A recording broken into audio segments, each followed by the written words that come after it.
May 22nd to July 18th this year, 2023. We're cutting to the chase. That is the answer to the question. When will the Activision Blizzard deal either close or go into all-out war with the FTC and courts and Microsoft? That's basically when you're going to find out whatever the hell happens next. And I have thoughts. You know, we haven't talked about this in a very long time.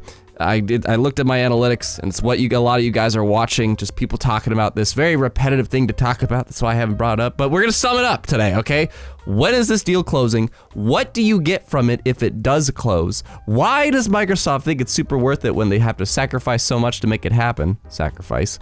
And some personal injection thoughts at the end. It has been over a year since this deal was announced, January 2022, and I really wonder if Microsoft had planned this much opposition and to have to fight this much to make this happen. But yeah, December, basically things kind of went crazy. And if you're living under a rock, don't know what I'm talking about. Activision Blizzard King. Microsoft announced that they're acquiring them last year. And then ever since, things started off well. And then December last year was when the FTC, CMA, all these people started jumping on this frontal assault on Microsoft. So, but now the EU and CMA are apparently projected to finally agree to the deal, pass it through. Nobody's talking about China anymore. Nobody's talking about the fact that, you know, China's State Administration for Market Regulation, otherwise known as SAMR, has to still approve this, but there's no word about them not approving it. So FTC will be backed against the wall if the CMA and EU approve this deal. And the reason May 22nd answers the first question, when is this deal closing? May 22nd, due to some documents, I forget what, I'll put it on screen. That is the projected at the earliest this deal will now close, according to Microsoft. They thought the earliest would be in April, which admittedly, that's what I said. I had faith, like, not faith, but I was ballsy enough to make that claim. It looks like I'm not going to get that one right. But things could be wiping up in April this month, but just, yeah. But the May 22nd is also because the EU pushed back their deadline to make their decision on this, and that's the EU's final date. So that's like the latest date that we're pushing out. Now, some might hear this and go, what about the August case with the FTC? That case could be not make it happen, you know, if all this goes through. Or with enough backing behind them, Microsoft will simply just go to court and pass the deal. And with enough backing behind them, they will win that case. So that's basically why May 22nd is at the earliest. Now, July 18th as the latest, that is because that is their termination date for this deal. That is the date that they have to decide, are we still going through with this? Because if we are, our termination fee, which was like 3-something billion or 5-something billion, I can't remember how much, it's a billion, it's a lot. That number is going to go up a lot if it goes past July 18th and this still hasn't closed yet. So that's when they are kind of like do or die. Are we doing this or are we not doing this? Is it going to be worth it? So yeah, May 22nd, July 18th. That's when the deal is going to close. But what are you going to get from it? By the way, if you're still watching, Samurai Kibiji. I like to speculate games with you. What's up? Subscribe. But what will you get if the deal closes? Okay, just going to list some things off.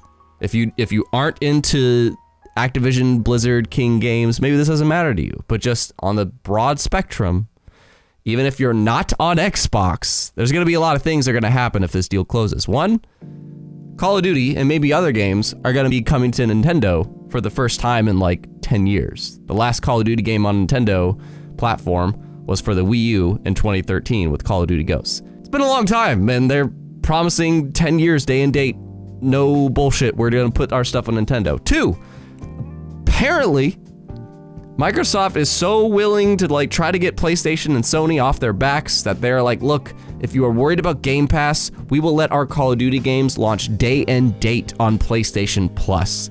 If you're so worried about that, we will let that happen. That is crazy, but that is another thing, PlayStation Plus subscribers. Now, that's not firmly in stone yet, but I'm just saying Microsoft made that offer if this deal does close, and if they retract that, that's ballsy. Xbox Game Pass. That's benefit number 3. Now, a lot of people might think, you know, oh, we're going to get day and date games from, Call of Duty and maybe Transformers and Guitar Hero and Tony Hawk and World of Warcraft and Diablo and all this stuff. Unfortunately, they have to acknowledge a lot of contracts that were made, especially on the PlayStation side of things, especially with Call of Duty, that prevents them and it doesn't allow them to be added to any other service. So you will get day-and-date Game Pass games after all those contracts are done. So the immediate effects of this deal on the Xbox side of things is gonna probably be not too crazy. Maybe. And finally, Activision Blizzard King games are gonna be on way more cloud services than they ever have before, not just on like Microsoft Cloud Gaming. They're gonna be on, I forget the other platforms, but they've signed many deals to put them everywhere. That's what you get if this deal closes. And if it doesn't close, then you don't get any of that and everything continues as was. Head honcho of Activision has clearly said, even though we really don't like how Sony is handling this whole thing, we still are going to continue our relationship with them because obviously that's a big market for them. So yeah, things won't be changing.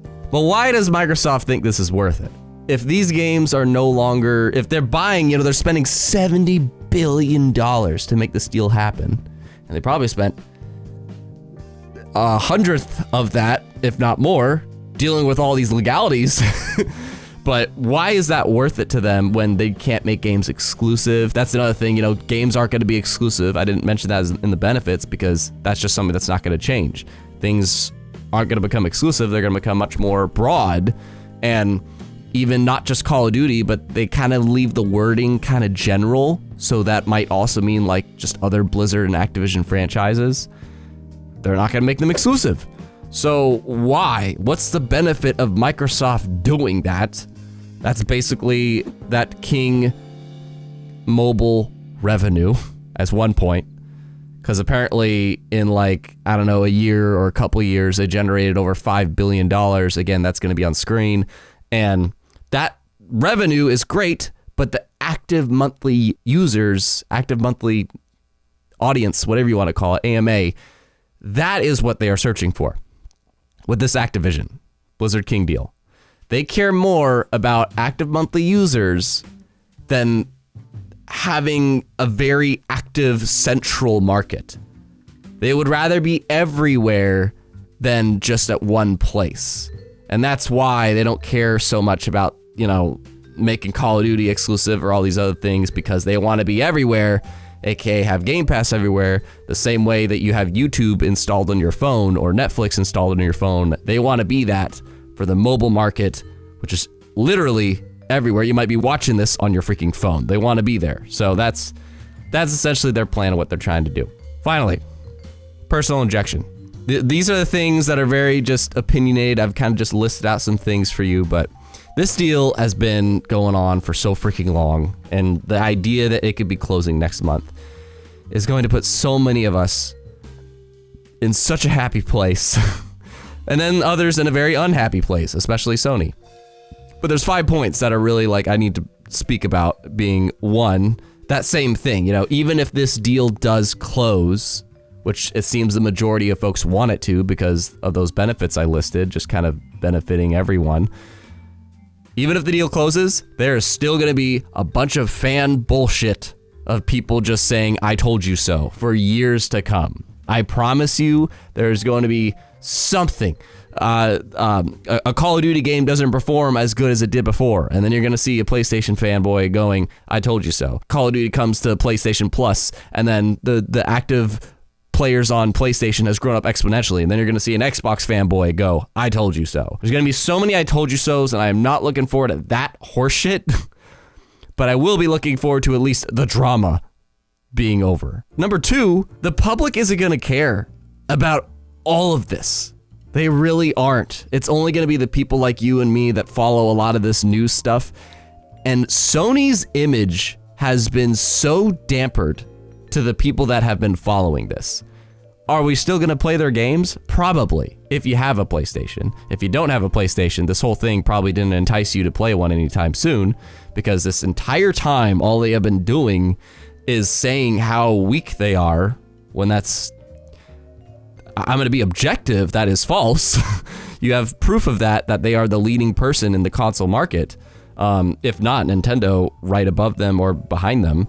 But they have a shit ton of monthly active users. In terms of monthly active users, they're doing phenomenal. And they choose to continue to tell not only their fans, but their public image of their own studios that they're just going to be foreclosed. And as a studio, hearing that, as a studio that works with the first party, you are first party now and you work under Sony, PlayStation, and let's take Bungie, for example. They are the most recent acquisition that people, note. And them hearing that PlayStation has such little faith in themselves that they might be foreclosed after we just acquired, they just acquired us. Why are they saying they're going to be foreclosed if this deal goes through? That kind of a thing to hear if you're a developer or even a fan is absolutely disheartening and is trying to manipulate folks into siding. And that's not right to do to both your fans and your developers. But again, the public's not going to care about it. Plus side, on the Xbox side of things, if you're a Game Pass subscriber, it's going to be great. But also, with over 30 studios working on games and giving each of those games 3 to 6 year dev cycles, you're going to get some kind of first party release every quarter, if not more than every quarter. And that's going to be great. But point number 4, no more acquisitions after this Xbox, or at least take a little breather. Get some attention off of you. Focus on what you got. They have to work on their own studios after all these layoffs and all the management problems that we've been hearing about. You gotta bunker down with what you got. You are now going to be 3 different publishers in one between ABK, Xbox Game Studios, and ZeniMax. Work with that. Work with what you got. But the 5th and main point is if they do anything after this, Japan is their next big battle. I really hope that they tackle Japan and figure out what to do over there. I don't think that means that they have to acquire anybody, but just build some partnerships and relationships over there. Get some kind of thing going with Sega, get some kind of thing going with Square Enix, get some things going with Capcom, get some things going with these guys the same way that PlayStation has a lot of Capcom games showing up in their showcases. Just do stuff like that. You did Devil May Cry once. Yeah, because they have plenty of studios. Let's build up those partnerships if they need to. But I did a video about that. That's probably not their strategy. So if you want that explained, you can check that video out and let me know in your thoughts in the comments about this deal. Finally, May 22nd, July 18th, finally being around the corner to finding out whatever the hell happens next for us. And don't forget to be proud, awesome, and keep speculating.